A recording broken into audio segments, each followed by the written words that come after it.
I believe, 9. Episode 9. We will call this one Hidden Secrets. And yes, we're still in summer school. So, in this episode, it actually got broken up into 3 specific parts. And because we saw in the last episode that Eclipso now, he's targeting Barbara and he's targeting Pat's son. But he also targeted Pat as well. So, when the episode does start, it takes us back in the day, a long, long time ago. It takes us back in the day to the guy who originally found Eclipso's jewel and brought him off of the island.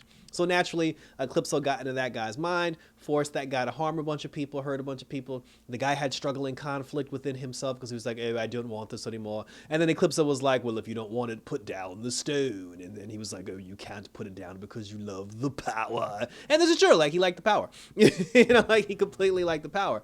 That's why he didn't put the stone down. So, and then he was just like, oh, let me take control and you'll never have to worry again. And then, he let him take control and then Eclipso took over. So now the JSA, they're responsible for taking care of him, and wiping him off the face of the planet. But before that, let's talk about Barbara for a second.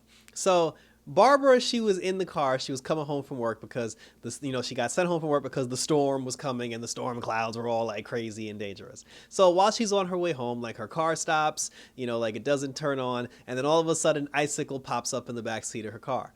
Barbara starts, freaking out. And the thing that gets me is like, Barbara knows what it is. It's like, this is fake. It's an Eclipso illusion. And he's messing with your head. And still you fell for it anyway. And, he was like, Icicle was talking to her. He was just like, oh, I loved you. And I was just like, bro, y'all didn't even go on a date. Y'all didn't talk. Like, y'all barely knew each other.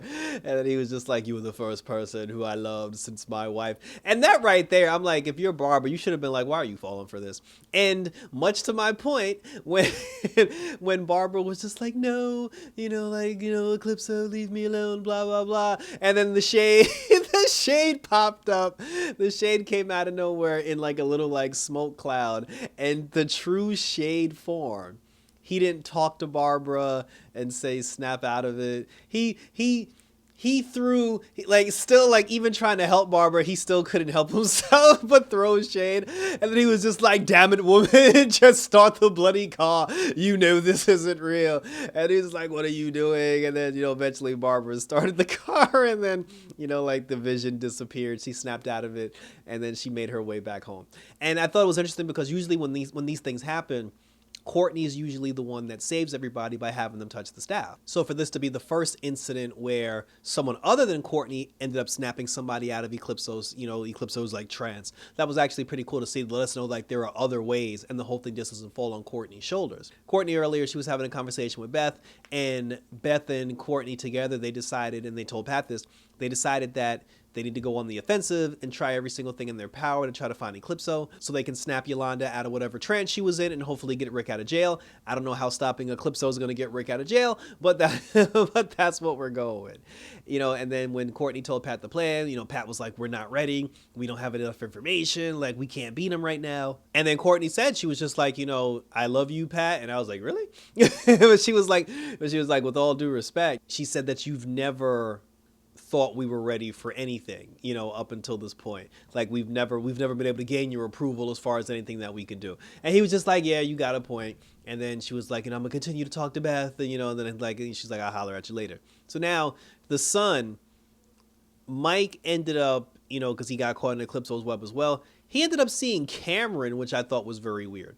But then when Cameron started talking, I was like, okay, like I kind of get it, whatever. So Cameron shows up at the house. He was just like, oh, there's a storm outside. And obviously it's not really Cameron. This is all fake. Mike answers the door.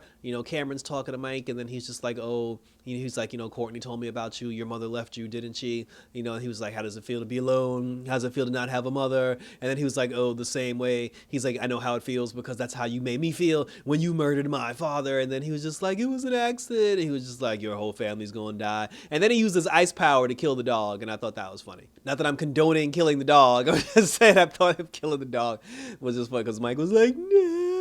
But there was nothing he could do about it, because Mike ain't got no power and he's a punk. So when Cameron basically had him squirming on the floor and he was gonna take his life. Courtney showed up. She let Mike touch the staff. He snapped out of it, and then he was just he was in the corner, and then the dog came around the corner, and the dog started licking his face, and then Mike was in the corner, basically like rocking back and forth and shivering. He was like, "I'll never let anybody touch you again," because he was like upset about the dog thing, and then Courtney, she went downstairs to go see Pat. Now Pat, he went through like this whole big thing. Like Eclipso got into his mind and started showing him, we'll just say images, images of the past. He showed him the funeral from when after Eclipso killed Dr. Mid-Nite's daughter. And the entire JSA was there, like for the funeral, and then even your boy Jay Garrick, like Garrick showed up, and I was just like, okay. And I thought it could still happen, because I thought we were gonna get Jay Garrick on the actual current, up to date, like present day. I thought we were going to get him present day, and instead he popped up, like in a flashback, which means he can still show up in present day because we'll get to that in a second. So anyway, so they're at the funeral, and, they're all talking, they're all having a conversation. Everybody was treating Pat like complete shit, and it's like, I'm not even mad at them for treating him like shit. I'm more looking at Pat like, bro, so you just gonna take that? We did find out that Wildcat has a son. And now that we know Wildcat has a son, it begs the question now, why is Yolanda the one walking around in the catsuit? So they, the JSA, they're having a conversation about what to do about Eclipso. They're just like, oh, we're going to find him. Because you remember, like the guy, that found the crystal, like it's basically his body, but Eclipso's like mind and spirit. Starman and Pat are having a conversation because Pat was like, I want to get more involved. He was just like, I cared about the daughter too. The Shade shows up in the background. And when he showed up, Starman went to go talk to the Shade, and then Starman and Shade disappeared. And when Starman came back to the JSA headquarters, Pat was just like, oh, what happened? How did what happened when you talked to the Shade? Blah blah blah. And he was like, oh, the Shade told me that Eclipso is like spiritual evil, and he said that like it's gonna be hard to defeat him and blah blah blah. And then Pat questioned, he was just like, why would the Shade help us? And like I said before, the mom of the little girl, because remember Dr. Mid-Nite, it's Dr. Mid-Niter's daughter, is the one that got killed. The mom, Dr. Mid-Niter's wife, is either the Shade's sister or that's the Shade's daughter, because the Shade keeps talking about how old he is and how long he's lived on this earth. So that's why he helped him. So anyway, he ends up helping him, and he tells Starman the information that in order to stop Eclipso, you have to kill the host. And he said that once you kill the host, Eclipso will go right back into the jewel from which he came. And this sparked controversy now because it's the JSA. And, they said that a lot of their members got their ass handed to them. Like they all tried to take a shot at Eclipso and they all failed and they got beat up and they were incapacitated. So there are only 4 members of the JSA left. And now all of a sudden, well, Wildcat was still an ass to, to Pat, but they decided to let Pat actually be a part of the group, at least just for this one conversation, because they needed him to break a tie in case of a tie. Because they were talking about what they should do as far as, what the Shade said about Eclipso, like killing the host. And right out the gate, Pat was like, listen, we're the JSA. We don't kill anybody. That's not our style. That's not what we do. Wildcat was just like, well, you're not a member of the JSA, so nobody cares what you think. So obviously, Wildcat voted yes because he was like, I have a son. He voted yes to kill the host. Rick's daddy also voted yes to killing the host. Shame on him. Jay Garrick, obviously, he said no. Pat obviously said no. And then surprisingly, Starman said yes. And, after Starman said yes, Jay Garrick was like, yo, I don't want any part of this. And he dipped. And we never saw Jay Garrick again because he wasn't at the final battle when the JSA fought the ISA. So he dipped, Pat got upset. And then, after that, Pat was basically like in the basement, just reliving that moment. And then the JSA came, he saw the JSA standing in front of him. And they're just like, you're a loser, Pat. You don't have what it takes. Like, you're a bum, blah, blah, blah. And then Courtney came downstairs, gave him the staff, and then he snapped out of the dream. Once he snapped out of the dream, I guess he decided, it's time for him to come clean with, with that whole story that we just witnessed. And he told Courtney the entire story about how to actually kill Eclipso. And naturally, instead of her being mature and understanding why he chose not to say anything, because you got to think about it from a realistic standpoint. If the only way to stop Eclipso is to murder the host, why would Pat tell that to Courtney and them?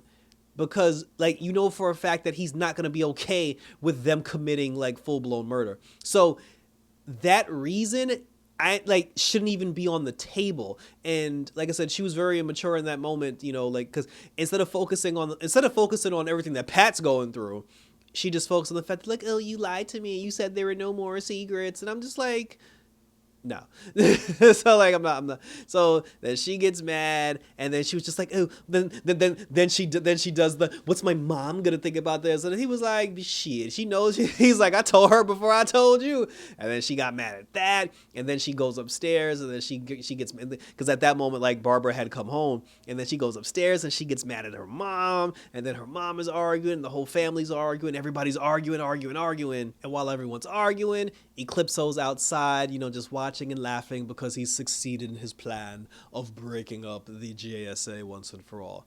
And I guess now he's just gonna go full blown havoc, and try to take over the world. But you know, there is a loophole. And I said this before. I said, you know, because I saw the coming attractions for the next episode, and I believe in the next episode they do go get the Green Lantern girl back. And I said that before because I was like, obviously she's the key. We introduced her for a reason, and the only way to counter the darkness is with the lightness. The whole thing with everybody, because like Eclipso's basically fully taken over now, and I feel like Beth will somehow figure out, or maybe Beth will team up with Beth will team up with the Shade, and both Beth and the Shade together will get Dr. Mid-Nite out of the Shadow Realm, and then they'll try to come up with a way to, you know, like to stop Eclipso. But eventually, like, you know, like the Green Lantern girl will come back as well. Then we'll have the whole team ready to kick Eclipso's ass. But that's my that's my prediction.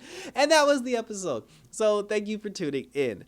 So let me know what you think. Like, let me know what you thought about this particular episode. Are you on Pat's side as far as like why he didn't tell Courtney? Do you think Courtney's justified for throwing a temper tantrum? You know, like what happened to Cindy? You know, like where's Artemis? Like Artemis like where's Cindy? Where's Artemis? And for the love of God, where the hell is Starman? Because he's still on his way. And like I said, I don't know if he's walking to to Blue Valley.